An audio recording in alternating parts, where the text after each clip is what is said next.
பேரழிவை பற்றி வேறு சில கோட்பாடுகளின்படி பூமியின் நிலத்திரளுடைய சமநிலை பாதிக்கப்பட்டால் பூமியில் உள்ள நிலப்பகுதி முழுவதும் திடீரென்று இந்த கோளின் மையக்கருவை சுற்றி சுழலும்.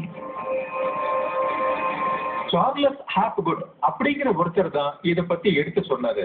அவரை பொறுத்த வரைக்கும் பூமியில ஏற்கனவே பல தடவை இந்த மாதிரி நிலை மாறி மறுசீரமைப்பு ஏற்பட்டிருக்கு. பூமியின் மேல் தகட்டுக்கு அடியில் ஒரு கவசம் போல தடிமனான படலம் உள்ளது. அதற்கு பெயர் ஆஸ்தெனோஸ்பியர்.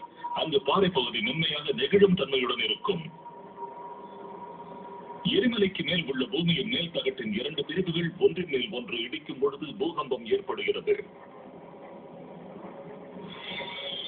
ஆனால் ஹாப்குடின் கோட்பாட்டின்படி பூமியின் மேற்பரப்பில் மிக அதிக அளவில் ஏற்றத்தாழ்வு ஏற்பட்டாலும் மேல் தகடு முழுவதும் ஒரே அடியாக அந்த ஆஸ்தெனோஸ்பியரின் மீது சரியும். பூமியோட மேலோடு அந்த உரையை விட்டுட்டு தனியாவே முழு அளவுல சுழலக்கூடியதுன்னு சார்லஸ் நினைச்சாரு. அதனால வெளி மேலோட்ட அது மேல சுழல வைக்க முடியும். ஆனா அப்படி நடக்கும்போது மேலோட்டு மேல வாடுறவங்க கதி என்ன ஆகும்? நம்ம உயிருக்கு பெரிய ஆபத்தாயிடும். மெலோடின் ஒரு பகுதியில ரொம்ப பெரிய அளவுல ஏதோ அசைவு ஏற்படுறதால நிலநடுக்கம் ஏற்படும். அப்படியே பெரிய வெள்ளம் உண்டாகும். அது அழிவுக்கு வழி செய்யும்.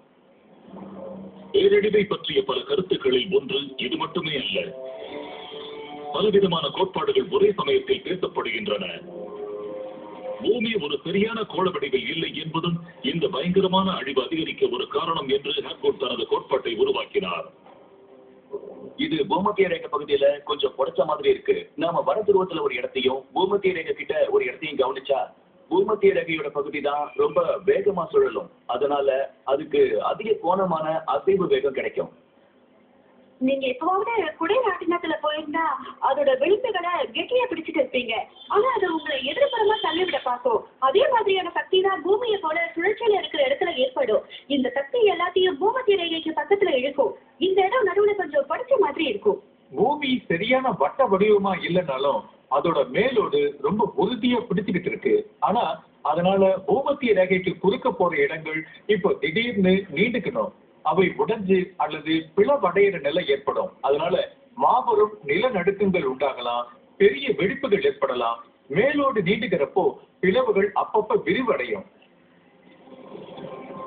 இந்த பகுதிகளில் இருக்கிற நகரங்களோட நிலை என்ன ஆகும்னு யோசிச்சு பாருங்க. அது பூமியில ரொம்ப மோசமான நாளா இருக்கும். இவ்வளவு மோசமான அழிவை நம்மளால சமாளிக்கவே முடியாது. 1950களில் ஹாப்குடின் கருத்துக்கள் வெளியான போது அவை தீவிரமாக கவனிக்கப்பட வேண்டும் என்று ஆல்பர்ட் ஐன்ஸ்டைன் கருதினார். அவர் தானே முன்வந்து ஹாப்குடின் புத்தகத்திற்கு முன்னுரை எழுதினார். ஆனால் அதிர்ஷ்டவசமாக இன்றைய பல அறிவியல் வல்லுநர்கள் அந்த கருத்துக்களை ஏற்கவில்லை. நிலவியல் ஆய்வாளர்கள் இந்த கருத்துக்களை மதிக்கிறதே இல்லை. மேலோடு அந்த மாதிரி செயல்படுறது இல்ல அப்படின்னு தான் நிலவியல் ஆதாரங்கள் கூறுது. அவரோட கோட்பாடுகள் சரிதான்னு கூட வச்சுக்குவோம். அப்போ அந்த மாதிரி விளைவை ஏற்படுத்த தேவைப்படுற சக்தி நம்மள உடனடியா சாகடிச்சிடும்.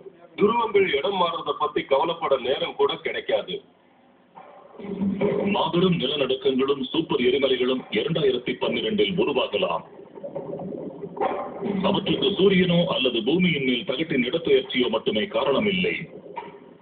அந்த மாதிரி அழிவுகளுக்கு காரணங்கள் நிச்சயமா இதுவா இருக்காது. இதுவரைக்கும் நம்ம பார்த்ததுல ரொம்ப பெரிய வெடிப்புகளும் கூட அந்த மாதிரிதான் இருந்தது.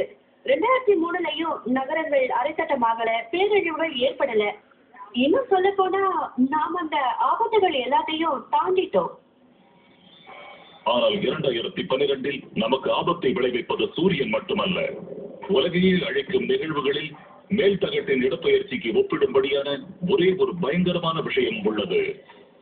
இந்த கோளையே முழுவதுமா பக்கவாட்டுல மறிக்கக்கூடிய ஒரே ஒரு விஷயம் என்னன்னா, இன்னொரு கோள் பூமி மேல போய் மோதல சம்பவமா இருக்கும்.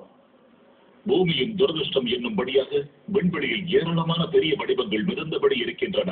அவை எதன் மீதாவது மோதுவதற்கான சந்தர்ப்பத்தை எதிர்நோக்கி இருக்கும். அவற்றை குறித்தும் அழிவின் கணிப்பாளர்கள் சில கோட்பாடுகளை கூறுகிறார்கள். பயம் என்றால் என்னவென்று இவருக்கு தெரியாது.